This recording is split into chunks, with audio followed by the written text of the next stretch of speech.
Punjabi radio 'ਚ ਵੈਸੇ ਸੁਣ ਰਹੇ ਸਾਰੇ ਸਰੋਤਿਆਂ ਨੂੰ ਬਲਵਿੰਦਰ ਕੌਰ ਵੱਲੋਂ ਪਿਆਰ ਭਰੀ ਸਤਿ ਸ਼੍ਰੀ ਅਕਾਲ। ਅਤੇ ਜੀ ਪ੍ਰੋਗਰਾਮ ਖਬਰ 'ਤੇ ਨਜ਼ਰ ਪ੍ਰੋਗਰਾਮ ਦੇ ਵਿੱਚ ਸਾਡੇ ਨਾਲ ਹੋਣਗੇ ਬਲਤੇਜ ਪੰਨੂ ਜੀ, ਦੱਸਣਗੇ ਪੰਜਾਬ ਵਿੱਚ ਭਾਰਤ ਦੇ ਵਿੱਚ ਕੀ ਕੁਛ ਵਾਪਰਿਆ। ਖਬਰਾਂ 'ਤੇ ਝਾਤ ਮਾਰਾਂਗੇ। ਉਸ ਤੋਂ ਪਹਿਲਾਂ ਧੰਨਵਾਦ ਕਰਨਾ ਚਾਹੁੰਦੇ ਸਾਡੇ ਸਪੋਂਸਰ ਜਿਨ੍ਹਾਂ ਨੇ ਇਸ ਪ੍ਰੋਗਰਾਮ ਨੂੰ ਸਪੋਂਸਰ ਕਰਕੇ ਆਪ ਸਭ ਤੱਕ ਪਹੁੰਚਾਇਆ ਜੀ। ਖਾਲਸਾ ਇੰਸ਼ੋਰੈਂਸ ਏਜੰਸੀ ਵਾਲੇ ਸਾਨੂੰ ਜੀ ਤੋਂ ਜੋ ਹਰ ਇੱਕ ਤਰ੍ਹਾਂ ਦੀ ਇੰਸ਼ੋਰੈਂਸ ਕਰਦੇ ਨੇ। 4082722500 ਉਹਨਾਂ ਦਾ ਫੋਨ ਨੰਬਰ ਹੈ। ਗੁਰਦੀਪ ਸਿੰਘ ਜੀ ਬਰਦੀ ਕਲੋਬਸ ਤੋਂ, ਇਸ਼ਾਨਜੀਤ ਸਿੰਘ ਕਲੋਟੀ ਜੁੱਬਾ ਸਿਟੀ, ਸਤਨਾਮ ਸਿੰਘ ਛੇਰਗਿੱਲ ਸਲਮਾ ਤੋਂ, ਬਹਾਦਰ ਸਿੰਘ ਗਿੱਲ ਪਾਵਲਰ ਤੋਂ, ਸੁੱਚਾ ਸਿੰਘ ਜੀ ਫਰੈਜ਼ਨੋ ਤੋਂ, ਗੁਰਵੀਰ ਸਿੰਘ ਜੀ ਬਰਾੜ ਫਰੈਜ਼ਨੋ ਤੋਂ, ਹਰਵਿੰਦਰ ਸਿੰਘ ਸਮਰਾ ਜੁੱਬਾ ਸਿਟੀ ਤੋਂ ਬਹੁਤ ਬਹੁਤ ਧੰਨਵਾਦ ਕਰਦੇ ਹਾਂ ਆਪ ਸਭ ਦਾ। ਤੁਸੀਂ ਇਸ ਪ੍ਰੋਗਰਾਮ ਨੂੰ ਸਪੋਂਸਰ ਕਰਦੇ ਹੋ। ਸਾਡੇ ਨਾਲ ਜੁੜ ਚੁੱਕੇ ਨੇ ਬਲਤੇਜ ਪੰਨੂ ਜੀ, ਸਤਿ ਸ਼੍ਰੀ ਅਕਾਲ, ਸਵਾਗਤ ਹੈ ਜੀ। ਸਤਿ ਸ਼੍ਰੀ ਅਕਾਲ ਜੀ, ਧੰਨਵਾਦ ਜੀ, ਬਹੁਤ ਮਿਹਰਬਾਨੀ। ਅਤੇ ਜੀ ਸਭ ਤੋਂ ਪਹਿਲਾਂ ਪੰਜਾਬ ਦੀਆਂ ਕਰਦੇ ਹਾਂ ਕਿ ਹਾਲਾਤ ਕਿੱਧਰ ਨੂੰ ਤੁਰ ਰਹੇ ਆ, ਜਾਂ ਤਾਂ ਸਰਕਾਰਾਂ ਕੁਛ ਕਰਨਾ ਨਹੀਂ ਚਾਹੁੰਦੀਆਂ, ਆਪਸ ਵਿੱਚ ਹੀ ਜਿਹੜੀ ਲੜਾਈ ਆ ਇਹਨਾਂ ਦੀ ਇਹੀ ਅਖਬਾਰਾਂ ਦੀਆਂ ਜਿਹੜੀਆਂ ਸੁਰਖੀਆਂ ਬਣੀ ਹੋਈ ਆ। ਪਹਿਲਾਂ ਆਪਾਂ ਕੋਲਿਆਂ ਵਾਲੀ ਦੀ ਗੱਲ ਕੀਤੀ ਕਿੰਨੇ ਦਿਨ, ਹੁਣ ਬੱਬੇ ਹਾਲੀ ਅਕਾਲੀ ਦਲ ਦਾ, ਅਤੇ ਉਸ ਨੇ ਕਿਹਾ ਕਿ ਮੇਰੇ 'ਤੇ ਜਾਨਲੇਵਾ ਹਮਲਾ ਹੋਇਆ ਅਤੇ ਕਾਂਗਰਸੀਆਂ ਦਾ ਹੱਥ ਆ। ਬਿਲਕੁਲ ਜੀ, ਇੱਕ ਤਾਂ ਕੋਲਿਆਂਵਾਲੀ ਦੇ ਬਾਰੇ ਦੇ ਵਿੱਚ ਸਰੋਤਿਆਂ ਨੂੰ ਪਤਾ ਲੱਗ ਹੀ ਗਿਆ ਹੋਣਾ ਜੀ। ਪਰਮਿੰਦਰ ਕੋਲਿਆਂਵਾਲੀ ਜਿਹੜਾ ਜੀ ਉਹ ਉਸ ਟਾਈਮ ਚੁੱਪ ਕੀਤਿਆਂ ਟਿੱਬ ਗਿਆ ਹਸਪੀਟਲ ਦੇ ਵਿੱਚੋਂ, ਜਦੋਂ ਅਕਾਲੀ ਦਲ ਦੇ ਪ੍ਰਧਾਨ ਜਿਹੜੇ ਸੀ ਉਹਦਾ ਪਤਾ ਲੈਣ ਆਏ ਸੀਗੇ। ਉਦੋਂ ਬਾਅਦ ਫੌਰਨ ਬਾਅਦ ਜਿਹੜਾ ਜੀ ਉਹ ਚਲੇ ਗਿਆ। ਦਿਆਲ ਸਿੰਘ ਕੋਲਿਆਂਵਾਲੀ ਕਈ ਦਿਨਾਂ ਤੋਂ ਜਿਹੜਾ ਜੀ ਉਹ ਗਾਇਬ ਆ। ਸਿਆਣੇ ਕਹਿੰਦੇ ਆ ਜੀ ਕਿ ਹੱਥਾਂ ਨਾਲ ਦਿੱਤੀਆਂ ਮੂੰਹ ਨਾਲ ਵੀ ਕਈ ਵਾਰੀ ਜਿਹੜੀਆਂ ਉਹ ਖੁੱਲ੍ਹਦੀਆਂ ਨਹੀਂ। ਹਵਾਲੇ ਦੇਣੇ ਹੋਣ ਤਾਂ ਢੇਰ ਸਾਰੇ ਜਿਹੜੇ ਆ ਜੀ ਉਹ ਦਿੱਤੇ ਜਾ ਸਕਦੇ ਆ ਕਿ ਲੱਭੇ ਦਾਖ ਬਜੌਰੀਆਂ ਕਿੱਕਰ ਬੀਜਿਆ ਜੱਟ। ਗੁਰਬਾਣੀ ਕਹਿੰਦੀ ਆ ਕਿ ਜਿਹੜੀਆਂ ਚੀਜ਼ਾਂ ਨੂੰ ਜਨਮ ਦਿੱਤਾ ਜਿਹੜੇ ਲੋਕਾਂ ਨੇ ਉਹ ਉਹਨਾਂ ਚੀਜ਼ਾਂ ਦਾ ਹੁਣ ਜਿਹੜਾ ਜੀ ਸ਼ਿਕਾਰ ਹੋ ਰਿਹਾ। ਮਾੜੀ ਆ ਹਿੰਸਾ ਜਿਹੜੀ ਆ ਉਹ ਨਹੀਂ ਹੋਣੀ ਚਾਹੀਦੀ। ਹਿੰਸਾ ਕਿਸੇ ਚੀਜ਼ ਦਾ ਇਲਾਜ ਨਹੀਂ। ਪਰ 10 ਸਾਲ ਜਿਹੜਾ ਸੀਗਾ ਜੀ ਇਹਨਾਂ ਨੂੰ ਇਹ ਗੱਲ ਸਮਝ ਨਹੀਂ ਆਈ, ਔਰ ਚੁਣ ਕੇ ਜਿਹੜੇ ਆਪਣੇ ਵਿਰੋਧੀ ਸੀਗੇ ਜੀ ਉਹਨਾਂ ਦੇ ਉੱਤੇ ਇਸੇ ਤਰ੍ਹਾਂ ਦੀ ਹਿੰਸਾ ਜਿਹੜੇ ਜੀ ਇਹ ਲੋਕ ਕਰਦੇ ਰਹੇ। ਉਹ ਹੁਣ ਜਿਹੜੀਆਂ ਜੀ ਉਹ ਭੁਗਤਣੀਆਂ ਪੈ ਰਹੀਆਂ ਨੇ, ਮਾੜੀਆਂ ਨੇ। ਇਹਦੇ ਨਾਲ ਪੰਜਾਬ ਦੇ ਜਿਹੜੇ ਹਾਲਾਤ ਨੇ ਉਹਦੇ ਉੱਤੇ ਸਿੱਧਾ ਅਸਰ ਜਿਹੜਾ ਜੀ ਉਹ ਪੈ ਰਿਹਾ, ਕਿਉਂਕਿ ਸਾਰੇ ਜਾਣਦੇ ਨੇ ਕਿ ਜਿਹੜੀਆਂ ਅਜਿਹੀਆਂ ਦੁਸ਼ਮਣੀਆਂ ਹੁੰਦੀਆਂ ਨੇ, ਜੇ ਆਪਾਂ ਪੰਜਾਬ ਦੀ ਗੱਲ ਕਰੀਏ, ਪੰਜਾਬ ਦੇ ਪਿੰਡਾਂ ਦੀ ਗੱਲ ਕਰੀਏ, ਤੇ ਇਹ ਛੇਤੀ ਕੀਤਿਆਂ ਮੁੱਕਦੀਆਂ ਨਹੀਂ ਹੁੰਦੀਆਂ ਜੀ। ਅਕਸਰ ਇਹ ਕਿਹਾ ਜਾਂਦਾ ਕਿ ਪੀੜ੍ਹੀਆਂ ਤੱਕ ਚਲੇ ਜਾਂਦੀਆਂ ਨੇ ਇਸ ਤਰ੍ਹਾਂ ਦੀਆਂ ਜਿਹੜੀਆਂ ਦੁਸ਼ਮਣੀਆਂ। ਉਹੋ ਜਿਹੇ ਕੁਛ ਹਾਲਾਤ ਜਿਹੜੇ ਆ ਜੀ ਉਹ ਬਣਾਏ ਗਏ ਪਿਛਲੇ ਸਾਲਾਂ ਦੇ ਦੌਰਾਨ, ਤੇ ਹੁਣ ਉਹ ਜਿਹੜੇ ਆ ਭੁਗਤਣੇ ਵੀ ਪੈ ਰਹੇ ਆ। ਜਿਹੜਾ ਗੁਰਬਚਨ ਸਿੰਘ ਬੱਬੇਹਾਲੀ ਦਾ ਮੁੰਡਾ ਅਮਰਜੋਤ ਬੱਬੇਹਾਲੀ ਜਿਹਦੇ ਉੱਤੇ ਇਹ ਹਮਲਾ ਹੋਇਆ, ਉਹਨੇ ਵੀ ਉਸੇ ਤਰ੍ਹਾਂ ਦੀ ਕਹਾਣੀ ਜਿਹੜੀ ਆ ਜੀ ਦੱਸੀ, ਇੱਕ ਪਾਸੜ ਜਿਹੋ ਜੀ ਦਿਆਲ ਸਿੰਘ ਕੋਲਿਆਂਵਾਲੀ ਦੇ ਮੁੰਡੇ ਨੇ ਦੱਸੀ ਸੀ। ਤੇ ਬਾਅਦ ਦੇ ਵਿੱਚ ਜਿਹੜਾ ਜੀ ਉਹ ਕਹਾਣੀ ਇਹ ਨਿਕਲੀ ਸੀ ਕਿ ਦੋ ਧਿਰਾਂ ਦੇ ਵਿਚਾਲੇ ਟਕਰਾਓ ਹੋਇਆ। ਹਾਲਾਂਕਿ ਇੱਕ ਜਿਹੜੀ ਵੀਡੀਓ ਆ ਜੀ ਉਹ ਵੀ ਵਾਇਰਲ ਹੋਈ ਆ, ਜਿਹਦੇ ਵਿੱਚ ਇਹ ਦੋ ਧਿਰਾਂ ਦੇ ਵਿਚਾਲੇ ਟਕਰਾਓ ਜਿਹੜਾ ਜੀ ਉਹ ਸਿੱਧਾ ਦਿਸ ਰਿਹਾ। ਪਰ ਜਿਹੜਾ ਅਮਰਜੋਤ ਸਿੰਘ ਬੱਬੇਹਾਲੀ ਆ ਜੀ ਉਹ ਪੱਤਰਕਾਰਾਂ ਦੇ ਮੂਹਰੇ ਜਿਹੜਾ ਜੀ ਇਹ ਕਹਿ ਰਿਹਾ ਕਿ ਉਹ ਆਪਣੀ ਗੱਡੀ ਦੇ ਵਿੱਚ ਜਾ ਰਿਹਾ ਸੀ ਤੇ ਉਹਨੂੰ ਗੱਡੀ ਦੇ ਵਿੱਚੋਂ ਧੂ ਕੇ ਜਿਹੜਾ ਉਹ ਬਾਹਰ ਕੱਢਿਆ ਗਿਆ ਤੇ ਉਹਦੇ ਉੱਤੇ ਹਮਲਾ ਕੀਤਾ ਗਿਆ। ਜਦੋਂ ਕਿ ਜਿਹੜੀ ਇਹ ਵੀਡੀਓ ਹੈ ਜੀ ਉਹ ਬਿਲਕੁਲ ਕਹਾਣੀ ਉਲਟ ਦੱਸ ਰਹੀ ਹੈ। ਬੱਬੇਹਾਲੀ ਜਿਹੜਾ ਜੀ ਇਸ ਵੇਲੇ ਹਸਪੀਟਲ ਦੇ ਵਿੱਚ ਦਾਖਲ ਹੈ। ਉਹਨੇ ਸਿੱਧਾ ਕੁਝ ਕਾਂਗਰਸੀ ਜਿਹੜੇ ਨੇ ਉਹਨਾਂ ਦੇ ਉੱਤੇ ਇਹ ਦੋਸ਼ ਲਾਇਆ। ਇਹ ਵੀ ਕਿਹਾ ਜੀ ਕਿ ਹਮਲਾਵਰਾਂ ਦੇ ਵਿੱਚ ਇੱਕ ਥਾਣੇਦਾਰ ਜਿਹੜਾ ਜੀ ਉਹਨਾਂ ਦੇ ਏਰੀਏ 'ਚ ਲੱਗਿਆ ਹੋਇਆ, ਉਹਦੇ ਮੁੰਡੇ ਦੇ ਸ਼ਾਮਲ ਹੋਣ ਦਾ ਦੋਸ਼ ਵੀ ਲਾਇਆ ਗਿਆ। ਇਹ SHO ਦੇ ਮੁੰਡੇ ਨੇ ਗੋਲੀ ਚਲਾਈ ਤੇ ਭਤੀਜੇ ਨੇ ਕਿਰਚ ਦੇ ਨਾਲ ਜਿਹੜਾ ਜੀ ਵਾਰ ਕੀਤਾ, ਜਦੋਂ ਕਿ ਪੁਲਿਸ ਵਾਲੇ ਜਿਹੜੇ ਆ ਜੀ ਉਹ ਗੋਲੀ ਤੋਂ ਇਨਕਾਰ ਕਰ ਰਹੇ ਆ। ਇਹ ਕਹਿ ਰਹੇ ਆ ਕਿ ਕੋਈ ਗੋਲੀ ਜਿਹੜੀ ਆ ਉਹ ਨਹੀਂ ਚੱਲੀ। ਦੂਜੇ ਪਾਸੇ ਜਿਹੜੇ ਦੂਜੀ ਧਿਰ ਆ ਉਹ ਵੀ ਹਸਪਤਾਲ ਦੇ ਵਿੱਚ ਜਿਹੜਾ ਜੀ ਉਹ ਦਾਖਲ ਦੱਸੇ ਜਾ ਰਹੇ ਨੇ। ਉਹਨਾਂ ਦੇ ਦੋ ਵਿਅਕਤੀ, ਇਹ ਕਿਹਾ ਗਿਆ ਜੀ ਕਿ ਇਹ ਆਮੋ ਸਾਹਮਣੀ ਲੜਾਈ ਜਿਹੜੀ ਆ ਉਹ ਹੋਈ ਆ। ਪੁਲਿਸ ਨੇ ਅਜੇ ਤੱਕ ਕਿਸੇ ਦੇ ਉੱਤੇ ਪਰਚਾ ਜਿਹੜਾ ਜੀ ਉਹ ਦਰਜ ਨਹੀਂ ਕੀਤਾ। ਪੁਲਿਸ ਕਹਿੰਦੀ ਆ ਕਿ ਇਹਦੀ ਇਨਵੈਸਟੀਗੇਸ਼ਨ ਚੱਲ ਰਹੀ ਹੈ। ਦੋਵਾਂ ਧਿਰਾਂ ਦੇ ਉੱਤੇ ਜਿਹੜਾ ਜੀ ਉਹ ਪਰਚਾ ਦਰਜ ਹੋਊਗਾ। ਜਿਸ ਤਰੀਕੇ ਦੇ ਨਾਲ ਇੱਥੇ ਕੋਈ ਮਾਮਲੇ ਦੇ ਵਿੱਚ ਕ੍ਰਾਸ ਪਰਚਾ ਜਿਹੜਾ ਜੀ ਉਹ ਦਰਜ ਹੋਇਆ ਸੀ, ਉਸੇ ਤਰੀਕੇ ਦੇ ਪਰਚੇ ਦੀ ਜਿਹੜੀ ਹੈ ਜੀ ਉਹ ਸੰਭਾਵਨਾ ਹੈ। ਵੈਸੇ ਦੇਖੋ, ਇੱਕ ਗੱਲ ਹੈ ਕਿ ਜਿਹੜੇ ਲੋਕ ਬਹੁਤ ਚਰਚਿਤ ਰਹੇ ਨੇ ਪਿਛਲੇ 10 ਸਾਲਾਂ ਦੇ ਦੌਰਾਨ, ਉਹਦੇ ਵਿੱਚ ਜਿਹੜੇ ਦਿਆਲ ਸਿੰਘ ਕੋਲਿਆਂਵਾਲੀ ਸ਼ਾਮਲ ਨੇ, ਇਹਦੇ ਵਿੱਚ ਗੁਰਬਚਨ ਸਿੰਘ ਬੱਬੇਹਾਲੀ ਸ਼ਾਮਲ ਨੇ, ਇਹਦੇ ਵਿੱਚ ਸੁੱਚਾ ਸਿੰਘ ਲੰਗਾਹ ਸ਼ਾਮਲ ਨੇ, ਬਿਕਰਮ ਸਿੰਘ ਮਜੀਠੀਆ ਹੋਰੀ ਸ਼ਾਮਲ ਨੇ ਤੇ ਇਹਦੇ ਨਾਲ ਕੁਝ ਜਿਹੜੇ ਹੋਰ ਇਸੇ ਤਰ੍ਹਾਂ ਦੇ ਵਿਅਕਤੀ ਜਿਨ੍ਹਾਂ ਨੇ ਇੰਨੇ ਕੁ ਪਰਚੇ ਜਿਹੜੇ ਜੀ ਉਹ ਦਰਜ ਕਰਾਏ ਕਿ ਲੋਕ ਜਿਹੜੇ ਆ ਉਹਨਾਂ ਏਰੀਆ ਦੇ ਵਿੱਚ ਤਰਾਹ ਜਿਹੜੇ ਆ ਜੀ ਉਹ ਕਰਦੇ ਆ। ਔਰ ਇਹ ਸ਼ਾਇਦ ਕਿਤੇ ਨਾ ਕਿਤੇ ਗੁੱਸਾ ਹੈ ਜੀ, ਪਰ ਫਿਰ ਵੀ ਇਹ ਕਿਹਾ ਜਾਣਾ ਚਾਹੀਦਾ ਜੀ ਕਿ ਗੁੱਸਾ ਇਸ ਤਰੀਕੇ ਦੇ ਨਾਲ ਨਹੀਂ ਨਿਕਲਣਾ ਚਾਹੀਦਾ ਕਿ ਕਿਸੇ ਦੂਸਰੇ ਦੇ ਉੱਤੇ ਉਹ ਜਾਨਲੇਵਾ ਸਾਬਤ ਹੋ ਜੇ। ਬਿਲਕੁਲ ਜੀ, ਇਹ ਦੇਖੋ ਜਿਹੜੇ ਕੰਮ ਕਰਨੇ ਵਾਲੇ ਆ ਕੋਈ ਸਰਕਾਰ ਵੀ ਨਹੀਂ ਕਰਦੀ, ਪਰ ਇਸ ਤਰ੍ਹਾਂ ਦੀਆਂ ਆਪਸੀ ਕਿਹੜਾਂ ਆ ਜਿਹੜੀਆਂ ਇਹ ਲੋਕਾਂ ਦੇ ਲਈ ਕੱਖ ਨਹੀਂ ਕਰ ਰਹੀਆਂ ਪਰ ਆਪਸੀ ਹੈਗੀਆਂ। ਅਤੇ ਅੱਗੇ ਆਪਾਂ ਮੁੱਖ ਮੰਤਰੀ ਦੀ ਗੱਲ ਕਰਦੇ ਹਾਂ, ਜਾਂ ਕੋਈ ਵੋਟਾਂ ਹੋਣ ਜਾਂ ਕੁਛ ਹੋਵੇ ਜਾਂ ਕਤਲੋ ਗਾਰਤ ਹੋਵੇ ਪੰਜਾਬ ਦੇ ਵਿੱਚ, ਉਹਨਾਂ ਦਾ ਇੱਕੋ ਬਿਆਨ ਆ ਜੀ ਕਿ ਵਿਦੇਸ਼ੀ ਤਾਕਤਾਂ ਦਾ ਹੱਥ ਆ। ਨਾ ਸਿਰਫ ਉਹਨਾਂ ਦਾ ਜੀ, ਬਲਕਿ ਤੁਸੀਂ ਕਹਿ ਲਓ ਕਿ ਇੱਕ ਸੌਖਾ ਜਿਹਾ ਤਰੀਕਾ ਜਿਹੜੇ ਪੋਲੀਟੀਸ਼ੀਅਨ ਨੇ ਉਹਨਾਂ ਨੇ ਜਿਹੜਾ ਇਹ ਲੱਭਿਆ ਹੋਇਆ। ਸੁਖਬੀਰ ਸਿੰਘ ਬਾਦਲ ਹੋਰਾਂ ਦੇ ਕੋਲੇ ਗ੍ਰਹਿ ਮੰਤਰਾਲਾ ਹੁੰਦਾ ਸੀ ਤੇ ਇਸੇ ਤਰੀਕੇ ਦੀ ਬਿਆਨਬਾਜ਼ੀ ਜਿਹੜੀ ਹੈ ਜੀ ਉਹਨਾਂ ਦੀ ਹੁੰਦੀ ਸੀਗੀ। ਇਉਂ ਲੱਗਦਾ ਜੀ ਕਿ ਜਿਹੜੀਆਂ ਪ੍ਰੈਸ ਰਿਲੀਜ਼ ਨੇ ਉੱਥੋਂ ਨਿਕਲ ਰਹੀਆਂ ਨੇ ਉਸੇ ਤਰੀਕੇ ਦੀਆਂ ਨੇ ਤੇ ਉਹਦੇ ਵਿੱਚ ਥੋੜ੍ਹੀ ਬਹੁਤੀ ਤੋੜ ਭੰਨ ਕਰਕੇ ਥੱਲੇ ਸਾਈਨ ਜਿਹੜੇ ਆ ਜੀ ਉਹ ਵੱਖਰੇ ਆ, ਕਿਉਂਕਿ ਤੁਰੰਤ ਇਹ ਕਹਿ ਦੇਣਾ ਕਿ ਇਸ ਹਮਲੇ ਦੇ ਪਿੱਛੇ ਜਿਹੜਾ ਜੀ ਵਿਦੇਸ਼ੀ ਤਾਕਤਾਂ ਦਾ ਹੱਥ ਆ। ਵੇਖਿਆ ਜਾਵੇ ਤਾਂ 3 ਇਸ ਵੇਲੇ ਜਿਹੜੇ ਵੱਖੋ ਵੱਖਰੇ ਹਮਲੇ ਨੇ ਉਹਨਾਂ ਦੇ ਉੱਤੇ 3 ਧਿਰੀ ਜਿਹੜੀ ਆ ਇਨਵੈਸਟੀਗੇਸ਼ਨ ਹੋ ਰਹੀ ਹੈ। ਇੱਕ ਤਾਂ ਪੰਜਾਬ ਪੁਲਿਸ ਦੇ ਅਫਸਰਾਂ ਦੀ ਫੌਜ ਜਿਹੜੀ ਆ ਜੀ ਉਹ ਲੱਗੀ ਹੋਈ ਹੈ ਇਹਦੀ ਇਨਵੈਸਟੀਗੇਸ਼ਨ ਦੇ ਵਾਸਤੇ, ਕੁਛ ਹੱਥ ਪੱਲੇ ਨਹੀਂ ਪੈ ਰਿਹਾ। ਚਾਹੇ ਉਹ ਜਗਦੀਸ਼ ਗਗਨੇਜਾ ਦਾ ਕਤਲ ਹੋਵੇ, ਚੰਦ ਕੌਰ ਦਾ ਕਤਲ ਹੋਵੇ, ਇਹ ਜਿਹੜੇ ਮਾਮਲੇ CBI ਨੂੰ ਦਿੱਤੇ ਹੋਏ ਨੇ, CBI ਦੇ ਹੱਥ ਪੱਲੇ ਕੁਛ ਨਹੀਂ ਪਿਆ। ਇੱਕ ਜਿਹੜਾ ਮਾਮਲਾ ਪਿਛਲੇ ਦਿਨਾਂ ਦੇ ਵਿੱਚ RSS ਦੇ ਆਗੂ ਗੁਸਾਈ ਦਾ ਸੀਗਾ ਜੀ, ਉਹ NIA ਨੂੰ ਦਿੱਤਾ। ਮੁੱਖ ਮੰਤਰੀ ਸਾਹਿਬ ਨੇ ਆਪ ਇਹਦੇ ਮਾਮਲੇ ਦੇ ਵਿੱਚ ਅਜੇ ਤਾਂ ਚਲੋ ਇਨਵੈਸਟੀਗੇਸ਼ਨ ਬਹੁਤੀ ਜਿਹੜੀ ਉਹ ਸਟਾਰਟ ਹੀ ਨਹੀਂ ਹੋਈ। ਜਦੋਂ ਇਹ ਜਿਹੜੀਆਂ ਇਨਵੈਸਟੀਗੇਸ਼ਨ ਕਰਨ ਵਾਲੀਆਂ ਜਿਹੜੀਆਂ ਸੰਸਥਾਵਾਂ ਨੇ ਉਹਨਾਂ ਦੇ ਹੱਥ ਪੱਲੇ ਕੁਛ ਨਹੀਂ ਪਿਆ, ਤਾਂ ਫਿਰ ਸਵਾਲ ਜਿਹੜਾ ਜੀ ਇਹ ਨਹੀਂ ਸਮਝ ਆਉਂਦਾ ਕਿ ਇਹ ਕਿੱਥੋਂ ਨਿਕਲ ਆਉਂਦਾ ਕਿ ਇਹਦੇ ਪਿੱਛੇ ਵਿਦੇਸ਼ੀ ਤਾਕਤਾਂ ਦਾ ਜਿਹੜਾ ਜੀ ਉਹ ਹੱਥ ਹੈ। ਇਹ ਜਿਹੜਾ ਬਿਆਨ ਮੁੱਖ ਮੰਤਰੀ ਸਾਹਿਬ ਦਾ ਆਇਆ ਜੀ, ਉਹਨਾਂ ਨੇ ਇਹ ਗੱਲ ਕਹੀ ਆ ਕਿ ਘੱਟ ਗਿਣਤੀ ਭਾਈਚਾਰੇ ਦੇ ਮੈਂਬਰਾਂ ਦੇ ਉੱਤੇ ਹੋ ਰਹੇ ਹਮਲੇ ਜਿਹੜੇ ਨੇ ਉਹ ਵਿਦੇਸ਼ਾਂ 'ਚ ਬੈਠੀਆਂ ਤਾਕਤਾਂ ਦਾ ਕਾਰਨ ਨੇ, ਜਿਹੜੀਆਂ ਕਿ ਪੰਜਾਬ ਦੇ ਵਿੱਚ ਵੱਡੀ ਘਾਲਣਾ ਤੋਂ ਬਾਅਦ ਹਾਸਲ ਕੀਤੀ ਸ਼ਾਂਤੀ ਨੂੰ ਭੰਗ ਕਰਨਾ ਜਿਹੜਾ ਜੀ ਉਹ ਚਾਹੁੰਦੀਆਂ ਨੇ। ਉਹਨਾਂ ਨੇ ਕਿਹਾ ਕਿ ਅੱਤਵਾਦ ਦੇ ਦੌਰ ਦੀ ਜਿਹੜੀ ਖਤਰਨਾਕ ਜਿਹੜੇ ਲੋਕ ਸੀਗੇ ਜੀ ਉਹ ਮੁੜ ਕੇ ਸੁਰਜੀਤ ਹੋਣ ਬਾਰੇ ਖੁਫੀਆਂ ਰਿਪੋਰਟਾਂ ਜਿਹੜੀਆਂ ਉਹ ਦੱਸਦੀਆਂ ਨੇ ਕਿ ਇਹ ਦੁਬਾਰਾ ਸਿਰ ਚੁੱਕ ਸਕਦੇ ਆ। ਮੈਂ ਇੱਥੇ ਇਹ ਦੱਸਣਾ ਕਿ ਪੰਜਾਬ ਦੇ ਜਿਹੜੇ ਪੁਲਿਸ ਦੇ ਮੁਖੀ ਨੇ ਉਹਨਾਂ ਨੇ ਪਿਛਲੇ ਦਿਨੀ ਕਿਹਾ ਸੀ ਕਿ ਉਹ ਇਹ ਕਾਰਾ ਉਹਨਾਂ ਦਾ ਨਹੀਂ ਹੋ ਸਕਦਾ, ਨਾ ਉਹ ਜਿਹੜਾ ਜੀ ਉਹ ਸਿਰ ਚੁੱਕਣਗੀਆਂ ਜਿਹੜਾ ਜੀ ਉਹ ਤਾਕਤ ਹੈ। ਜਿਹੜਾ ਮੁੱਖ ਮੰਤਰੀ ਸਾਹਿਬ ਦਾ ਬਿਆਨ ਹੈ ਜੀ ਉਹਦੇ ਵਿੱਚ ਉਚੇਚੇ ਤੌਰ ਦੇ ਉੱਤੇ ਇਸ ਗੱਲ ਦਾ ਜ਼ਿਕਰ ਕੀਤਾ ਗਿਆ ਕਿ ਕੈਨੇਡਾ ਦੇ ਡਿਫੈਂਸ ਮਿਨਿਸਟਰ ਹਰਜੀਤ ਸਿੰਘ ਸੱਜਣ ਤੇ ਜਗਮੀਤ ਸਿੰਘ ਜਿਹੜੇ ਕੈਨੇਡਾ ਦੇ ਵਿੱਚ NDP ਦੇ ਆਗੂ ਨੇ, ਉਹ ਪੰਜਾਬ 'ਚ ਮੁੜ ਕੇ ਅਸਥਿਰਤਾ ਜਿਹੜਾ ਜੀ ਉਹ ਪੈਦਾ ਕਰਨ ਲਈ ਆਵਾਜ਼ ਉਠਾ ਰਹੇ ਆ ਤੇ ਇਹ ਸਾਰੀਆਂ ਚੀਜ਼ਾਂ ਦਾ ਪੈਟਰਨ ਜਿਹੜਾ ਜੀ ਉਹ ਇੱਕ ਹੈ। ਸੂਬਾਈ ਤੇ ਕੇਂਦਰੀ ਏਜੰਸੀਆਂ ਇਸ ਪੈਟਰਨ ਦੀ ਤੰਦ ਲੱਭਣ ਦੇ ਵਾਸਤੇ ਮਿਲ ਕੇ ਜਿਹੜੀਆਂ ਜੀ ਉਹ ਕੰਮ ਕਰ ਰਹੀਆਂ ਨੇ।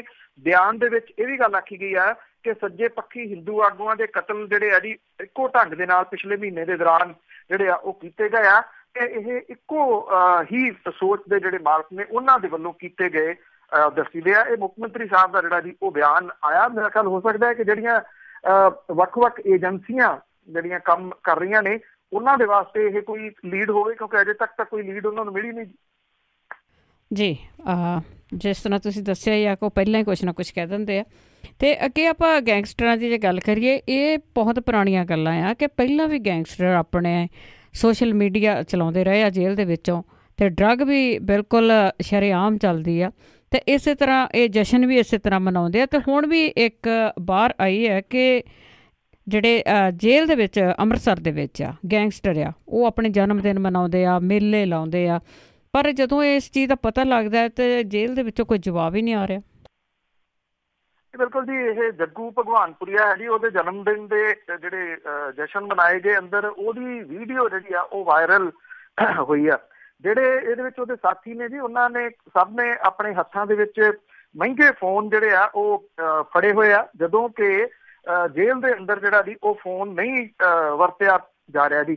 ਇਹ ਜਿਹੜੀ ਵੀਡੀਓ ਵਾਇਰਲ ਹੋਈ ਆ ਇਹਦੇ ਉੱਤੇ ਜਿਹੜਾ ਜੇਲ੍ਹ ਪ੍ਰਸ਼ਾਸਨ ਹੈ ਉਹਦੇ ਜਿਹੜੇ DGP ਨੇ ਇਕਬਾਲਪ੍ਰੀਤ ਸਿੰਘ ਸਹੋਤਾ, ਉਹ ਇਹ ਕਹਿੰਦੇ ਆ ਕਿ ਇਹ ਵੀਡੀਓ ਪੁਰਾਣੀ ਹੈ, ਜੂਨ ਦੀ ਆ। ਉਹ ਕਹਿੰਦੇ ਉਦੋਂ ਮੇਰੇ ਕੋਲੇ ਅਜੇ ਇਹ ਜ਼ਿੰਮੇਵਾਰੀ ਜਿਹੜੀ ਹੈ ਜੀ ਜੇਲ੍ਹਾਂ ਦੀ ਹੈ ਨਹੀਂ ਸੀਗੀ, ਪਰ ਉਹ ਕਹਿੰਦੇ ਕਿ ਇਹਦੀ ਇਨਵੈਸਟੀਗੇਸ਼ਨ ਜਿਹੜੀ ਆ ਉਹ ਜ਼ਰੂਰ ਕੀਤੀ ਜਾਊਗੀ। ਬੇਸ਼ੱਕ ਇਹ ਜੂਨ ਦੀ ਹੋਵੇ ਜੀ, ਪਰ ਜਿਹੜੀ ਵਾਇਰਲ ਹੁਣ ਹੋਈ ਆ ਇਹਨੇ ਇੱਕ ਵਾਰੀ ਫੇਰ ਜਿਹੜਾ ਜੀ ਇਹ ਵੱਡੇ ਸਵਾਲ ਖੜੇ ਕਰ ਦਿੱਤੇ ਆ ਕਿ ਜਿਹੜਾ ਪਿਛਲੇ ਦਿਨੀ ਕਿਹਾ ਗਿਆ ਸੀਗਾ ਕਿ ਜਿਹੜੇ ਗੈਂਗਸਟਰ ਨੇ ਉਹਨਾਂ ਦੇ ਵਾਸਤੇ ਵੱਖਰੀਆਂ ਥਾਵਾਂ ਜਿਹੜੀਆਂ ਜੇਲ੍ਹ ਦੇ ਅੰਦਰ ਬਣਾਈਆਂ ਗਈਆਂ ਨੇ, ਜਿੱਥੇ ਉਹਨਾਂ ਦੇ ਉੱਤੇ ਬਹੁਤ ਸਟ੍ਰਿਕਟ ਹੈ ਜੀ ਜੇਲ੍ਹ ਪ੍ਰਸ਼ਾਸਨ ਨੇ, ਤਾਂ ਕਿ ਉਹ ਅੰਦਰੋਂ ਕਿਸੇ ਕਾਰਵਾਈ ਨੂੰ ਅੰਜਾਮ ਨਾ ਦੇ ਸਕਣ। ਜਿਹੜੇ ਕਿ ਅਕਸਰ ਦੋਸ਼ ਲੱਗਦੇ ਆ ਕਿ ਉਹ ਅੰਦਰ ਬੈਠ ਕੇ ਆਪਣੀ ਸਲਤਨਤ ਜਿਹੜੀ ਆ ਉਹ ਪੰਜਾਬ ਦੇ ਵਿੱਚ ਚਲਾਉਂਦੇ ਆ।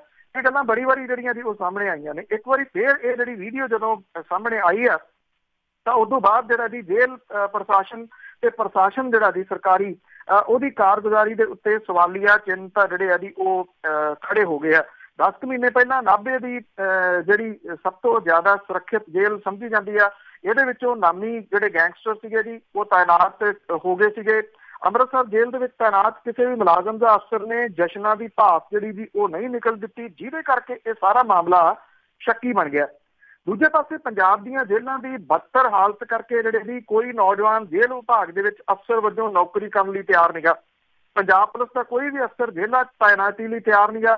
ਪੰਜਾਬ ਦੀਆਂ ਜੇਲ੍ਹਾਂ 'ਚ ਇਸ ਵੇਲੇ 200 ਤੋਂ ਵੱਧ ਇਸ ਤਰ੍ਹਾਂ ਦੇ ਪਦ ਹੀ ਨੇ ਜੀ ਜਿਨ੍ਹਾਂ ਨੂੰ ਪੁਲਿਸ ਤੇ ਜੇਲ੍ਹ ਵਿਭਾਗ ਨੇ ਗੈਂਗਸਟਰਾਂ ਵਾਲੀ ਸੂਚੀ ਦੇ ਵਿੱਚ ਰੱਖਿਆ ਹੋਇਆ ਹੈ। ਇਹਨਾਂ ਪੁਲਿਸ ਅਧਿਕਾਰੀਆਂ ਦਾ ਦਾਅਵਾ ਹੈ ਕਿ 100 ਤੋਂ ਵੱਧ ਏ ਕੈਟਾਗਰੀ ਦੇ ਇਹਨਾਂ ਦੇ ਵਿੱਚ ਗੈਂਗਸਟਰ ਨੇ, ਜਿਨ੍ਹਾਂ ਦੇ ਖਿਲਾਫ 1 ਤੋਂ ਵੱਧ ਸੰਗੀਨ ਮਾਮਲੇ ਦਰਜ ਨੇ। ਜੇਲ੍ਹਾਂ 'ਚ ਗੈਂਗਸਟਰਾਂ ਦੀਆਂ ਗਤੀਵਿਧੀਆਂ ਤੇ ਹਿਰਾਸਤ 'ਚੋਂ ਫਰਾਰ ਹੋਣ ਕਰਕੇ ਪੁਲਿਸ ਨੂੰ ਲਗਾਤਾਰ ਨਮੋਸ਼ੀ ਦਾ ਸਾਹਮਣਾ ਕਰਨਾ ਜਿਹੜਾ ਜੀ ਉਹ ਪੈ ਰਿਹਾ। ਜਿਹੜਾ ਵਿੱਕੀ ਗੌਂਡਰ ਨਾਭਾ ਜੇਲ੍ਹ 'ਚੋਂ ਭੱਜਿਆ ਸੀਗਾ ਜੀ ਉਹਦੇ ਅਜੇ ਤੱਕ ਜਿਹੜਾ ਜੀ ਕੁਝ ਵੀ ਪਤਾ ਨਹੀਂ ਲੱਗਿਆ। ਜੇਲ੍ਹ ਸਹੂਲਤਾਂ ਦੇ ਵਾਸਤੇ ਅਫਸਰਾਂ ਦੇ ਵੱਲੋਂ ਮੋਟੀਆਂ ਰਕਮਾਂ ਜਿਹੜੀਆਂ ਜੇਲ੍ਹ ਦੇ ਵਿੱਚ ਤਾਇਨਾਤ ਨੇ ਉਹ ਵਸੂਲੀਆਂ ਜਾਂਦੀਆਂ ਨੇ। ਜੇ ਮਹੀਨਾ ਜਿਹੜਾ ਜੀ ਉਹਨਾਂ ਤੋਂ ਲਿਆ ਜਾਂਦਾ ਤੇ ਮਹੀਨਾ ਜਿਹੜਾ ਜੀ ਉਹ ਲੈਣ ਤੋਂ ਬਾਅਦ ਫਿਰ ਉਹਨਾਂ ਨੂੰ ਖੁੱਲ੍ਹ ਕੇ ਖੇਡਣ ਦਾ ਮੌਕਾ ਜਿਹੜਾ ਜੀ ਉਹ ਦਿੱਤਾ ਜਾਂਦਾ, ਭਾਵ ਕਿ ਉਹ ਜੋ ਕੁਝ ਚਾਹੁਣ ਜੇਲ੍ਹ ਦੇ ਅੰਦਰ ਕਰ ਸਕਦੇ ਨੇ।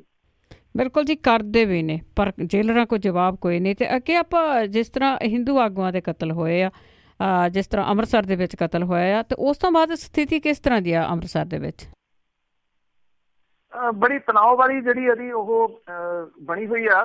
ਜਿਸ ਹਿੰਦੂ ਆਗੂ ਦਾ ਕਤਲ ਹੋਇਆ ਸੀਗਾ ਜੀ ਉਹਦੀ ਡੈੱਡ ਬੋਡੀ ਰੱਖ ਕੇ ਪਹਿਲਾਂ ਹਾਲਗੇਟ ਦੇ ਵਿੱਚ ਜਿਹੜਾ ਜੀ ਰੋਸ ਮੁਜ਼ਾਹਰਾ ਕੀਤਾ ਗਿਆ, ਔਰ ਉਸ ਤੋਂ ਬਾਅਦ ਭੰਡਾਰੀ ਪੁਲ ਦੇ ਉੱਤੇ ਜਿਹੜਾ ਜੀ ਇਹ ਰੋਸ ਮੁਜ਼ਾਹਰਾ ਕੀਤਾ ਗਿਆ। ਇਹਨਾਂ ਆਗੂਆਂ ਦੇ ਵੱਲੋਂ ਜਿਹੜੀਆਂ ਹਿੰਦੂ ਜਥੇਬੰਦੀਆਂ ਸੀ ਉਹਨਾਂ ਦੇ ਵੱਲੋਂ ਇਹ ਜਿਹੜੇ ਮੰਗ ਇਹ ਕਰ ਰਹੇ ਸਨ ਕਿ ਇਸ ਕਤਲ ਤੋਂ ਬਾਅਦ ਪਰਿਵਾਰ ਦੇ ਕੋਲੇ ਪ੍ਰਸ਼ਾਸਨ ਦੀ ਤਰਫੋਂ, ਸਰਕਾਰ ਦੀ ਤਰਫੋਂ ਕੋਈ ਵੀ ਵਿਅਕਤੀ ਅਫਸੋਸ ਪ੍ਰਗਟ ਕਰਨ ਦੇ ਵਾਸਤੇ ਨਹੀਂ ਆਇਆ।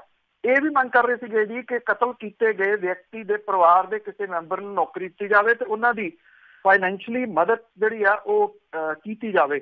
ਪੁਲਿਸ ਨੇ ਪ੍ਰਸ਼ਾਸਨ ਨੇ ਜਿਹੜਾ ਜੀ ਕਾਫੀ ਸਮਝਾਉਣ ਬੁਝਾਉਣ ਤੋਂ ਬਾਅਦ ਜਿਹੜਾ ਸੀਗਾ ਜੀ ਦੇਰ ਸ਼ਾਮ ਜਾ ਕੇ ਵਿਪਨ ਜਿਹੜਾ ਜਿਹਦਾ ਕਤਲ ਕੀਤਾ ਗਿਆ ਸੀਗਾ ਉਹਦਾ ਅੰਤਮ ਸੰਸਕਾਰ ਜਿਹੜਾ ਜੀ ਉਹ ਕੀਤਾ ਗਿਆ। ਬਾਅਦ ਦੇ ਵਿੱਚ ਜਿਹੜਾ ਜੀ ਜਾਂਚ ਦੇ ਵਾਸਤੇ ਸਿੱਟ ਜਿਹੜੀ ਆ ਇੱਥੇ ਬਣਾ ਦਿੱਤੀ ਗਈ, ਕਿਉਂਕਿ ਅਕਸਰ ਜਦੋਂ ਇਦਾਂ ਦਾ ਕਤਲ ਹੁੰਦਾ ਫਿਰ ਸਿੱਟ ਜਿਹੜੀ ਆ ਉਹ ਬਣਾ ਦਿੱਤੀ ਜਾਂਦੀ। ਕਿੰਨੀਆਂ ਸਿੱਟ ਇਸ ਵੇਲੇ SIT ਜਿਹੜੀਆਂ ਨੇ ਸਪੈਸ਼ਲ ਇਨਵੈਸਟੀਗੇਸ਼ਨ ਟੀਮ ਕੰਮ ਕਰ ਰਹੀ 30 ਦੇ ਕਰੀਬ ਜਿਹੜੀ ਹੈ ਜੀ, ਉਹਨਾਂ ਦੇ ਵਿੱਚੋਂ ਕੱਢਣ ਪਾਉਣ ਨੂੰ ਕੀ ਹੈ ਜੀ ਇਹ ਸਭ ਦੇ ਜਿਹੜਾ ਜੀ ਉਹ ਸਾਹਮਣੇ ਆ। ਅੰਮ੍ਰਿਤਸਰ ਕਿਉਂਕਿ ਕੱਲ ਬੰਦ ਦਾ ਸੱਦਾ ਦਿੱਤਾ ਸੀ ਹਿੰਦੂ ਜਥੇਬੰਦੀਆਂ ਨੇ, ਅੰਮ੍ਰਿਤਸਰ ਦੇ ਵਿੱਚ ਜਿਹੜਾ ਜੀ ਕਾਫੀ ਹੱਦ ਤੱਕ ਇਹਦਾ ਅਸਰ ਵੀ ਵੇਖਣ ਨੂੰ ਮਿਲਿਆ। ਕੁਝ ਥਾਵਾਂ ਜਿਹੜੀਆਂ ਖੁੱਲੀਆਂ ਸੀ ਉੱਥੇ ਜਬਰੀ ਬੰਦ ਕਰਾਉਣ ਦੇ ਯਤਨ ਵੀ ਹੁੰਦੇ ਵੇਖੇ ਗਏ। ਉਂਝ ਵੈਸੇ ਪੰਜਾਬ ਦੇ ਬਾਕੀ ਸ਼ਹਿਰਾਂ ਦੇ ਵਿੱਚ ਇਸ ਬੰਦ ਦਾ ਕੋਈ ਬਹੁਤਾ ਅਸਰ ਜਿਹੜਾ ਸੀਗਾ ਜੀ ਉਹ ਵੇਖਣ ਨੂੰ ਨਹੀਂ ਮਿਲਿਆ। ਇੱਕ ਵਾਇਰਲ ਜਿਹੜੀ ਵੀਡੀਓ ਆ ਉਹਦੇ ਵਿੱਚ ਹਮਲਾਵਰ ਦੀ ਫੋਟੋ ਦੇ ਨਾਲ ਇੱਕ ਗੈਂਗਸਟਰ ਦੀ ਫੋਟੋ ਵੀ ਸੋਸ਼ਲ ਮੀਡੀਆ ਦੇ ਉੱਤੇ ਵਾਇਰਲ ਹੋਈ ਆ। ਇਹ ਸਰਾਜ ਸਿੰਘ ਮਿੰਟੂ ਜਿਹੜਾ ਜੀ ਉਹ ਦੱਸੀਦਾ। ਪੁਲਿਸ ਕਹਿੰਦੀ ਆ ਜੀ ਕਿ ਇਹਨੂੰ ਫੋਰੈਂਸਿਕ ਲੈਬ ਦੇ ਵਿੱਚ ਭੇਜਿਆ ਗਿਆ ਤਾਂ ਕਿ ਪਤਾ ਲੱਗ ਸਕੇ ਕਿ ਜਿਹੜਾ ਹਮਲਾਵਰ ਹੈ ਤੇ ਗੈਂਗਸਟਰ ਦੀ ਫੋਟੋ ਜਿਹੜੀ ਆ ਵੀ ਇਹ ਇੱਕੋ ਬੰਦੇ ਨੇ ਜਾਂ ਦੋ ਨੇ। ਸਰਾਜ ਸਿੰਘ ਮਿੰਟੂ ਜਿਹੜਾ ਕਿ ਇਸ ਵਾਇਰਲ ਹੋਈ ਫੋਟੋ ਦੇ ਵਿੱਚ ਦੱਸਿਆ ਜਾ ਰਿਹਾ ਉਹ ਭਿੱਖੀਵਿੰਡ ਦੇ ਇਲਾਕੇ ਦਾ ਰਹਿਣ ਵਾਲਾ ਜਿਹੜਾ ਜੀ ਉਹ ਦੱਸੀਦਾ। ਔਰ ਜਿਹੜੀ ਪੋਸਟਮਾਰਟਮ ਦੀ ਰਿਪੋਰਟ ਹੈ ਜੀ ਵਿਪਨ ਕੁਮਾਰ ਦੀ ਉਹ ਦੱਸਦੀ ਆ ਕਿ ਉਹਨੂੰ ਨੇੜੇ ਤੋਂ 10 ਗੋਲੀਆਂ ਉਹਦੀ ਬੋਡੀ ਦੇ ਵਿੱਚ ਜਿਹੜੀਆਂ ਜੀ ਉਹ ਵੱਜੀਆਂ ਨੇ। ਸੋ ਇਹਦੇ ਨਾਲ ਹਾਲਾਤ ਜਿਹੜੇ ਨੇ ਜੀ ਉਹ ਬੇਹੱਦ ਤਣਾਅਪੂਰਨ ਸਮੁੱਚੇ ਪੰਜਾਬ ਦੇ ਬਣੇ ਹੋਏ ਆ, ਪਰ ਅੰਮ੍ਰਿਤਸਰ ਦੇ ਖਾਸ ਤੌਰ ਦੇ ਉੱਤੇ ਜਿਹੜਾ ਜੀ ਉਹ ਬਣੇ ਹੋਏ ਨੇ ਹਾਲਾਤ ਜੀ। ਤੇ ਅੱਗੇ ਆਪਾਂ ਗੱਲ ਕਰਦੇ ਪੰਜਾਬ ਦੇ ਇੱਕ ਪਿੰਡ ਦੇ ਵਿੱਚ 55 ਏਕੜ ਜ਼ਮੀਨ ਆ, ਕਹਿੰਦੇ ਭੇਦ ਭਰੇ ਢੰਗ ਦੇ ਨਾਲ ਉਹ ਗਾਇਬ ਹੋ ਗਈ ਆ। ਬੰਦੇ ਤਾਂ ਸੋਹਣੇ ਸੀ ਪਰ ਜ਼ਮੀਨ ਵੀ ਭੇਦ ਭਰੇ ਢੰਗ ਨਾਲ ਗਾਇਬ ਹੋਈ ਆ। ਬਿਲਕੁਲ ਜੀ, ਇਸ ਪੱਖੋਂ ਬਿਲਕੁਲ ਇਹ ਨਵੇਕਲੀ ਗੱਲ ਹੈ ਕਿ ਜ਼ਮੀਨ ਜਿਹੜੀ ਆ ਉਹ ਗਾਇਬ ਕਿਵੇਂ ਹੋ ਗਈ ਆ। ਪਿੰਡ ਵੀ VIP ਪਿੰਡ ਆ ਜੀ, ਕਿਉਂਕਿ ਜਿਹੜੇ ਮੌਜੂਦਾ ਸਾਡੇ ਮੁੱਖ ਮੰਤਰੀ ਨੇ ਕੈਪਟਨ ਅਮਰਿੰਦਰ ਸਿੰਘ ਹੋਰੀ, ਉਹਨਾਂ ਦਾ ਪੁਸ਼ਤੀ ਪਿੰਡ ਆ ਜੀ ਮਹਿਰਾਜ, ਮਾਲਵੇ ਦਾ ਪ੍ਰਸਿੱਧ ਪਿੰਡ ਆ। ਇੱਥੇ ਜ਼ਮੀਨ ਦੇ ਘਪਲੇ ਦਾ ਧੂੰਆਂ ਉੱਠਿਆ ਜੀ। ਪਿੰਡ ਦੀ 55 ਏਕੜ ਜ਼ਮੀਨ 4 ਸਾਲ ਦੇ ਵਿੱਚ ਜਿਹੜੀ ਜੀ ਭੇਟ ਭਰੇ ਢੰਗ ਦੇ ਨਾਲ ਗਾਇਬ ਹੋ ਗਈ ਆ। ਮਹਿਰਾਜ ਦੇ ਵਿੱਚ 4 ਪੰਚਾਇਤਾਂ ਸੰਦੀਆਂ ਦੀ, ਔਰ ਆਖਰੀ ਸਮੇਂ ਸਾਲ 13-14 ਦੇ ਵਿੱਚ ਕਰੀਬ 92 ਏਕੜ ਵਾਹੀਯੋਗ ਜ਼ਮੀਨ ਠੇਕੇ ਦਿੱਤੀ ਗਈ ਸੀਗੀ। ਨਗਰ ਪੰਚਾਇਤ ਬਣਨ ਤੋਂ ਬਾਅਦ ਮਹਿਰਾਜ ਦੀ ਸਾਰੀ ਜਾਇਦਾਦ ਪੰਚਾਇਤ ਦੀ ਥਾਂ ਨਗਰ ਪੰਚਾਇਤ ਦੇ ਕੋਲੇ ਆ ਗਈ। ਨਗਰ ਪੰਚਾਇਤ ਦੇ ਵੱਲੋਂ 14-15 ਦੇ ਵਿੱਚ ਪਹਿਲੇ ਵਰ੍ਹੇ ਦੇ ਦੌਰਾਨ 59 ਏਕੜ ਜ਼ਮੀਨ ਠੇਕੇ ਦਿੱਤੀ ਗਈ, ਜਿਹਦੇ ਤੋਂ ਬਾਅਦ ਨਗਰ ਪੰਚਾਇਤ ਨੂੰ ਕਰੀਬ 7,94,000 ਰੁਪਏ ਆਮਦਨ ਹੋਈ, ਔਰ ਪਹਿਲੇ ਵਰ੍ਹੇ ਦੇ ਵਿੱਚ ਕਰੀਬ 31 ਏਕੜ ਜ਼ਮੀਨ ਗਾਇਬ ਹੋ ਗਈ, ਔਰ 2 ਵਰ੍ਹੇ ਮਗਰੋਂ ਇਸ ਜ਼ਮੀਨ ਚੋਂ ਕਰੀਬ 12 ਏਕੜ ਜ਼ਮੀਨ ਜਿਹੜੀ ਸੀ ਇੱਕ ਹੋਰ ਪੰਚਾਇਤ ਨੂੰ ਚਲੀ ਗਈ। ਨਗਰ ਪੰਚਾਇਤ ਨੇ ਚਾਲੂ ਮਾਲੀ ਸਾਲ ਦੇ ਦੌਰਾਨ 25 ਏਕੜ 4 ਕਨਾਲ ਜ਼ਮੀਨ ਠੇਕੇ ਤੇ ਦਿੱਤੀ, ਭਾਵ ਕਿ 4,50,000 ਰੁਪਏ ਦੀ ਆਮਦਨ ਹੋਈ, ਔਰ 4 ਸਾਲਾਂ ਦੇ ਵਿੱਚ ਕਰੀਬ 55 ਏਕੜ ਜ਼ਮੀਨ ਗਾਇਬ ਹੋ ਗਈ। ਪਿੰਡ ਮਹਿਰਾਜ ਦੇ ਵਿੱਚ ਖੇਤੀਬਾੜੀ ਜ਼ਮੀਨ ਦੀ ਜ਼ਮੀਨ ਦਾ ਮਾਰਕੀਟ ਭਾਅ 18 ਤੋਂ 22 ਲੱਖ ਰੁਪਏ ਏਕੜ ਹੈ, ਔਰ ਜਿਹੜੀ ਗਾਇਬ ਹੋਈ ਜ਼ਮੀਨ ਹੈ ਜੀ ਇਹਦੀ ਕੀਮਤ ਕੋਈ 11 ਕਰੋੜ ਰੁਪਏ ਬਣਦੀ ਹੈ। ਸਰਕਾਰੀ ਜਿਹੜੇ ਤੱਥ ਨੇ ਉਹ ਕਹਿੰਦੇ ਆ ਕਿ ਮਹਿਰਾਜ ਦੀ ਪੱਤੀ ਸੰਦਲੀ ਦੀ ਵਾਹੀਯੋਗ ਜ਼ਮੀਨ ਜਿਹੜੀ ਹੈ 29 ਏਕੜ, ਪੱਤੀ ਸੌਲ ਦੀ 25 ਏਕੜ 7 ਕਨਾਲ ਤੇ ਪੱਤੀ ਕਰਮਚੰਦ ਦੀ 18 ਏਕੜ 2 ਕਨਾਲ, ਪੱਤੀ ਕਾਲਾ ਦੀ 11 ਏਕੜ 4 ਕਨਾਲ ਸੀ, ਜਿਹੜੀ ਕਿ ਆਖਰੀ ਵਾਰ 13-14 ਦੇ ਵਿੱਚ ਠੇਕੇ ਦੇ ਉੱਤੇ ਜਿਹੜੀ ਹੈ ਜੀ ਉਹ ਦਿੱਤੀ ਗਈ ਸੀਗੀ। ਜਿਹੜੇ ਇੱਥੋਂ ਦੇ ਨਗਰ ਪੰਚਾਇਤ ਦੇ ਪ੍ਰਧਾਨ ਨੇ ਉਹ ਇਹ ਕਹਿੰਦੇ ਆ ਕਿ ਡਿਪਟੀ ਕਮਿਸ਼ਨਰ ਨੂੰ ਲਿਖ ਕੇ ਉਹਨੇ ਪੰਚਾਇਤ ਵਾਲੀ ਜ਼ਮੀਨ ਦਾ ਇੰਤਕਾਲ ਪੰਚਾਇਤ ਦੇ ਨਾਂ ਦੇ ਉੱਤੇ ਕਰਨ ਦੀ ਆਖਿਆ, ਔਰ 25 ਏਕੜ ਜ਼ਮੀਨ ਦੀ ਬੋਲੀ ਕੀਤੀ ਗਈ ਆ। ਮਹਿਰਾਜ ਦੀ ਬਹੁਤੀ ਜ਼ਮੀਨ ਜਿਹੜੀ ਉਹ ਨਜਾਇਜ਼ ਕਬਜ਼ਿਆਂ ਦੇ ਹੇਠ ਹੈ। ਜ਼ਮੀਨ ਦੇ ਗਾਇਬ ਹੋਣ ਦਾ ਪ੍ਰਧਾਨ ਸਾਹਿਬ ਨੂੰ ਨਹੀਂ ਪਤਾ, ਪਰ ਉਹਨਾਂ ਕਿਹਾ ਕਿ ਨਗਰ ਪੰਚਾਇਤ ਦੇ ਕੋਲ ਜਿੰਨੀ ਜ਼ਮੀਨ ਸੀ ਉਹਦੀ ਬੋਲੀ ਜਿਹੜੀ ਹੈ ਉਹ ਲਾਈ ਗਈ ਆ। ਜਿਹੜੇ ਇੱਥੋਂ ਦੇ ਇੱਕ ਸੰਘਰਸ਼ੀ ਲਾਗੂ ਹੈ ਜੀ, ਉਹਦਾ ਇਹ ਕਹਿਣਾ ਹੈ ਕਿ ਪੰਚਾਇਤੀ ਜ਼ਮੀਨ ਦੇ ਵਿੱਚ ਵੱਡਾ ਘਪਲਾ ਹੋਇਆ, ਔਰ ਇਸ ਘਪਲੇ ਦੇ ਤਹਿਤ ਹੀ ਇਹ ਜਿਹੜੀ ਜ਼ਮੀਨ ਸੀਗੀ ਉਹ ਗਾਇਬ ਕਰ ਦਿੱਤੀ ਗਈ ਹੈ। ਕਿਵੇਂ ਮਿਲ ਕੇ ਜਿਹੜੀ ਹੈ ਜੀ ਉਹ ਕੀਤੀ ਹੈ, ਕਹਿੰਦੇ ਇਸੇ ਚੀਜ਼ ਦੀ ਅਸੀਂ ਮੰਗ ਕਰ ਰਹੇ ਹਾਂ ਕਿ ਇਹਦਾ ਪਤਾ ਲਾਇਆ ਜਾਣਾ ਚਾਹੀਦਾ। ਸੋ ਉਹ ਬਹੁਤ ਕੁਝ ਗਾਇਬ ਹੁੰਦਾ ਜਿਹੜਾ ਜੀ ਉਹ ਸੁਣਿਆ ਸੀਗਾ, ਇਹ ਜ਼ਮੀਨ ਪਹਿਲੀ ਵਾਰੀ ਗਾਇਬ ਹੁੰਦੀ ਸੁਣੀ ਹੈ। ਬਿਲਕੁਲ ਜੀ, ਅਜੇ ਤਾਂ ਥੋੜਾ ਹੌਲੀ ਪਤਾ ਲੱਗੂਗਾ। ਗਾਇਬ ਤੇ ਪੰਜਾਬ ਦਾ ਬਹੁਤ ਕੁਝ ਹੋ ਗਿਆ। ਤੇ ਅੱਗੇ ਪੰਜਾਬ ਦੀ ਗੱਲ ਕਰ ਲਈਏ ਕਿ ਇਸ ਦੇ ਵਿੱਚ ਪੋਲਿਊਸ਼ਨ ਬਹੁਤ ਹੈ, ਤਾਂ ਕਹਿੰਦੇ ਹਵਾ ਵੀ ਬਹੁਤ ਖਰਾਬ ਹੋ ਗਈ ਹੈ। ਬਿਲਕੁਲ ਜੀ, ਆਪਾਂ ਪਿਛਲੇ ਦਿਨਾਂ ਤੋਂ ਜਿਹੜਾ ਜੀ ਉਹ ਗੱਲ ਕਰ ਰਹੇ ਹਾਂ। ਇਸ ਵੇਲੇ ਜਿਹੜੀਆਂ ਅੱਗ ਲਾਉਣ ਦੀਆਂ ਪਰਾਲੀ ਨੂੰ ਘਟਨਾਵਾਂ ਨੇ ਜੀ, ਇਹ 3000 ਪ੍ਰਤੀ ਦਿਨ ਤੱਕ ਜਿਹੜੀਆਂ ਜੀ ਉਹ ਪਹੁੰਚ ਗਈਆਂ ਨੇ। 3000 ਥਾਵਾਂ ਦੇ ਉੱਤੇ ਇੱਕ ਦਿਨ ਦੇ ਵਿੱਚ ਅੱਗ ਜਿਹੜੀ ਆ ਉਹ ਲੱਗ ਰਹੀ ਹੈ, ਔਰ ਪੰਜਾਬ ਦੀ ਹਵਾ ਪ੍ਰਦੂਸ਼ਣ ਸਾਰੀਆਂ ਹੱਦਾਂ ਪੰਨੇ ਪਾਰ ਕਰਕੇ ਖਤਰਨਾਕ ਮੋੜ ਦੇ ਉੱਤੇ ਜਿਹੜੀ ਆ ਜੀ ਉਹ ਪਹੁੰਚ ਗਈ ਆ, ਔਰ ਦੀਵਾਲੀ ਵਾਲੇ ਦਿਨ ਨੂੰ ਇਹ ਮਾਤ ਪਾ ਗਈ ਹੈ। ਲੁਧਿਆਣਾ ਤੇ ਅੰਮ੍ਰਿਤਸਰ ਦੀ ਹਵਾ ਸਭ ਤੋਂ ਵੱਧ ਪ੍ਰਦੂਸ਼ਿਤ ਹੈ। ਪੰਜਾਬ ਪੋਲਿਊਸ਼ਨ ਕੰਟਰੋਲ ਬੋਰਡ ਨੇ ਇਸ ਭਿਆਨਕ ਮਾਹੌਲ ਤੋਂ ਲੋਕਾਂ ਨੂੰ ਸਿਹਤ ਪੱਖੋਂ ਜਿਹੜਾ ਜੀ ਉਹ ਧਿਆਨ ਰੱਖਣ ਦੀ ਸਲਾਹ ਦਿੱਤੀ ਹੈ। ਪਰਾਲੀ ਨੂੰ ਅੱਗ ਲਾਉਣਾ ਜਿਹੜਾ ਜੀ ਉਹ ਨਿਰੰਤਰ ਜਾਰੀ ਹੈ। ਪੰਜਾਬ ਪੋਲਿਊਸ਼ਨ ਕੰਟਰੋਲ ਬੋਰਡ ਕਹਿੰਦਾ ਹੈ ਕਿ ਪਿਛਲੇ ਦਿਨਾਂ ਦੇ ਦੌਰਾਨ ਤਾਪਮਾਨ ਵਧਣ ਕਰਕੇ ਹਵਾ ਵਿੱਚ ਜਿਹੜੇ ਪ੍ਰਦੂਸ਼ਣ ਦੇ ਕਣ ਨੇ ਉਹਨਾਂ ਦਾ ਭਾਰ ਵੱਧ ਗਿਆ, ਜਿਹੜਾ ਕਿ ਧੁੰਦ ਦਾ ਕਾਰਨ ਉਹ ਬਣ ਰਿਹਾ ਜੀ। ਔਰ ਪੰਜਾਬ ਦੀ ਇਸ ਵੇਲੇ ਦੀ ਆਬੋ ਹਵਾ ਚੈੱਕ ਕਰਨੀ ਹੋਵੇ ਤਾਂ ਇਹਦਾ ਅੰਕ ਜਿਹੜਾ ਜੀ 328 ਤੇ ਪਹੁੰਚ ਗਿਆ।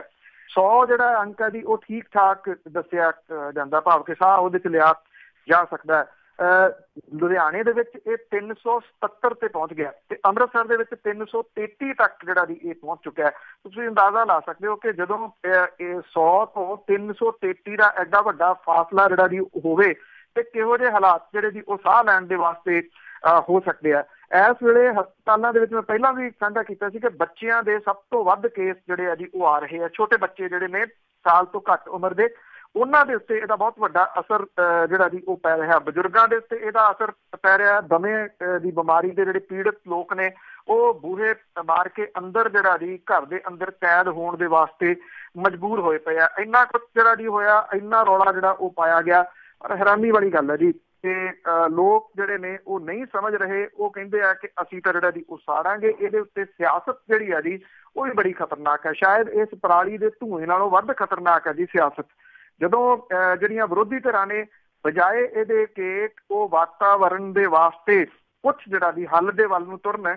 ਉਹ ਜਿਵੇਂ ਆਮ ਆਦਮੀ ਪਾਰਟੀ ਦੀ ਇੱਕ ਜਿਹੜੀ MLA ਹੈ ਜੀ ਜਗਰਾਉਂ ਤੋਂ, ਉਹ ਓਪਨਲੀ ਲਿਖੀ ਹੈ ਕਿ ਜਿੱਥੇ ਪਰਾਲੀ ਨੂੰ ਅੱਗ ਲਾਉਣੀ ਹੋਈ ਮੈਨੂੰ ਸੱਦਾ ਦੇਣਾ, ਮੈਂ ਆਪ ਆ ਕੇ ਲਾਉਂਗੀ ਤੇ ਉੱਥੇ ਕਿਸੇ ਦੇ ਉੱਤੇ ਕੇਸ ਜਿਹੜਾ ਜੀ ਉਹ ਦਰਜ ਨਹੀਂ ਹੋਣ ਦਿੱਤਾ ਜਾਊਗਾ।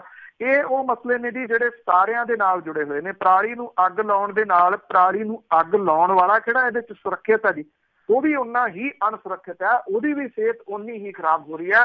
ਇਹ ਚੀਜ਼ ਸਮਝਾਉਣ ਦੀ ਜ਼ਰੂਰਤ ਸੀ, ਪਰ ਇਹਦੇ ਉੱਤੇ ਜਿਹੜੀ ਹੈ ਜੀ ਉਹ ਸਿਆਸਤ ਹੋ ਰਹੀ ਆ ਔਰ ਇਹਨੇ ਪੰਜਾਬ ਦੀ ਆਬੋ ਹਵਾ ਜਿਸ ਲੈਵਲ ਤੱਕ ਜਿਹੜੀ ਜੀ ਉਹ ਖਰਾਬ ਕਰ ਦਿੱਤੀ ਹੈ। ਪਹਿਲਾਂ ਹੀ ਬਿਮਾਰੀਆਂ ਦਾ ਸ਼ਿਕਾਰ ਹੋਏ ਜਿਹੜੇ ਪੰਜਾਬੀ ਨੇ, ਬਿਨਾਂ ਕਿਸੇ ਸ਼ੱਕ ਦੇ ਵੀ ਉਹ ਹੋਰ ਬਿਮਾਰੀਆਂ ਦੇ ਜਕੜੇਵੇਂ ਦੇ ਵਿੱਚ ਆਉਣਗੇ। ਬਿਲਕੁਲ ਜੀ। ਅਤੇ ਅੱਗੇ ਆਪਾਂ ਗੱਲ ਕਰਦੇ ਸੀਗੇ ਕਿ ਹਿੰਦੀ ਲਿਖ ਦਿੱਤੀ ਗਈ ਸੀਗੀ ਹਾਈਵੇ 'ਤੇ, ਸੜਕਾਂ 'ਤੇ ਜਿਹੜੇ ਬੋਰਡ ਲੱਗੇ ਹੁੰਦੇ ਆ, ਅਤੇ ਉਸ ਨੂੰ ਕੁਝ ਕੁ ਨੌਜਵਾਨਾਂ ਨੇ ਮਟਾਇਆ ਸੀਗਾ ਕਿ ਇੱਥੇ ਪੰਜਾਬੀ ਲਿਖੀ ਜਾਵੇ। ਅਤੇ ਠੇਕੇਦਾਰ ਦੀ ਉਸ ਦੇ ਉੱਤੇ ਗਲਤੀ ਕੱਢੀ ਸੀਗੀ ਕਿ ਇਸ ਦੀ ਗਲਤੀ ਕਰਕੇ ਲੱਗਿਆ, ਪਰ ਫਿਰ ਵੀ ਉਹ ਲੱਖਾ ਸਿਧਾਣਾ ਜਿਹਨੇ ਲੀਡ ਲਈ ਸੀ ਉਸ ਨੂੰ ਗ੍ਰਿਫਤਾਰ ਕੀਤਾ ਗਿਆ। ਬਿਲਕੁਲ ਜੀ। ਐਕਚੁਅਲੀ ਜਿਹੜਾ ਪੰਜਾਬੀ ਭਾਸ਼ਾ ਦੀ ਗੱਲਬਾਤ ਹੈ ਜੀ ਉਹ ਤੁਰੀ ਤਾਂ ਜ਼ਰੂਰ ਹੈ ਪਿਛਲੇ ਦਿਨਾਂ ਤੋਂ, ਪਰ ਹੈਰਾਨੀ ਅਜੇ ਵੀ ਇਸ ਗੱਲ ਦੀ ਹੈ ਜੀ ਕਿ ਇਹਦੇ ਵਿੱਚ ਜਿਹੜਾ ਲੇਖਕ ਤਬਕਾ, ਜਿਹੜੇ ਪ੍ਰਸਿੱਧ ਲੇਖਕ ਨੇ ਜਾਂ ਵਿਸ਼ਵ ਪੱਧਰ ਦੇ ਉੱਤੇ ਜਾਣੇ ਜਾਂਦੇ ਲੇਖਕ ਨੇ, ਉਹਨਾਂ ਦੀ ਚੁੱਪ ਬੜੀ ਖਤਰਨਾਕ ਹੈ ਜੀ। ਉਹ ਨਹੀਂ ਬੋਲੇ ਇਹਦੇ ਉੱਤੇ। ਇਹਦੇ ਵਿੱਚ ਮਾਂ ਬੋਲੀ ਦੀ ਦੁਹਾਈ ਦੇਣ ਵਾਲੇ ਜਿਹੜੇ ਸਿੰਗਰ ਨੇ, ਉਹਨਾਂ ਦੇ ਵਿੱਚੋਂ ਕੋਈ ਜਿਹੜਾ ਉਹ ਨਹੀਂ ਬੋਲਿਆ ਕਿ ਉਹਨਾਂ ਦਾ ਜਿਹੜਾ ਜੀ ਉਹ ਕੀ ਸਟੈਂਡ ਹੈ। ਹਾਂ, ਕੁਛ ਲੋਕ ਜਿਹੜੇ ਜੀ ਉਹ ਉੱਥੇ ਜਦੋਂ ਇਹ ਜਿਹੜੇ ਬੋਰਡ ਸੀਗੇ ਉਹ ਪੰਜਾਬੀ ਭਾਸ਼ਾ ਜਿਹੜੀ ਸੀ ਉੱਥੇ ਤੀਜੇ ਨੰਬਰ ਦੇ ਉੱਤੇ ਕਰ ਦਿੱਤੀ ਗਈ। ਜੇ ਉਹਨਾਂ ਦੇ ਉੱਤੇ ਕਾਲਖ ਨਾ ਪੋਤੀ ਜਾਂਦੀ ਤੇ ਸ਼ਾਇਦ ਇੱਥੋਂ ਤੱਕ ਇਹ ਕਹਾਣੀ ਨਹੀਂ ਸੀ ਜਾਣੀ, ਕਿਉਂਕਿ ਆਈ ਗਈ ਹੋ ਜਾਣੀ ਸੀ। ਇੱਥੇ ਹੋਊ ਪਰ ਇਹਦੀ ਪ੍ਰਵਿਰਤੀ ਪੰਜਾਬ ਦੇ ਵਿੱਚ ਜਿਹੜੀ ਹੈ ਜੀ ਉਹ ਬਹੁਤ ਜ਼ਿਆਦਾ ਭਾਰੂ ਆ ਕਿ ਮੈਂ ਇਹਦੇ ਵਿੱਚੋਂ ਕੀ ਲੈਣਾ। ਕੁਛ ਲੋਕ ਸੀਗੇ ਜਿਨ੍ਹਾਂ ਨੇ ਇਹ ਕਾਲਖ ਪੋਤੀ ਤੇ ਉਸ ਤੋਂ ਬਾਅਦ ਇਹ ਮਸਲਾ ਜਿਹੜਾ ਸੀਗਾ ਨੈਸ਼ਨਲ ਲੈਵਲ ਦੇ ਉੱਤੇ ਉੱਭਰਿਆ। ਬੇਸ਼ੱਕ ਕੁਛ ਜਿਹੜਾ ਮੀਡੀਆ ਦਾ ਪਾਰਟ ਸੀਗਾ ਜੀ, ਉਹਨਾਂ ਨੇ ਇਹਨੂੰ ਰੈਡੀਕਲ ਸਿੱਖਾਂ ਦੇ ਨਾਲ ਜਿਹੜਾ ਜੀ ਉਹ ਜੋੜਨ ਦੀ ਕੋਸ਼ਿਸ਼ ਵੀ ਕੀਤੀ, ਪਰ ਇਸ ਤਰ੍ਹਾਂ ਦੀ ਤਾਂ ਕੋਈ ਗੱਲ ਕਿਸੇ ਜਗ੍ਹਾ ਹੈ ਨਹੀਂ ਸੀਗੀ। ਮਾਮਲਾ ਦਰਜ ਹੋ ਗਿਆ ਔਰ ਇਹ ਸਰਕਾਰੀ ਸੰਪत्ति ਨੂੰ ਨੁਕਸਾਨ ਪਹੁੰਚਾਉਣ ਦਾ ਮਾਮਲਾ ਦਰਜ ਹੋਇਆ। ਜਿਵੇਂ ਤੁਸੀਂ ਦੱਸਿਆ ਜੀ ਕਿ ਕੰਪਨੀ ਨੇ ਗਲਤੀ ਮੰਨ ਲਈ।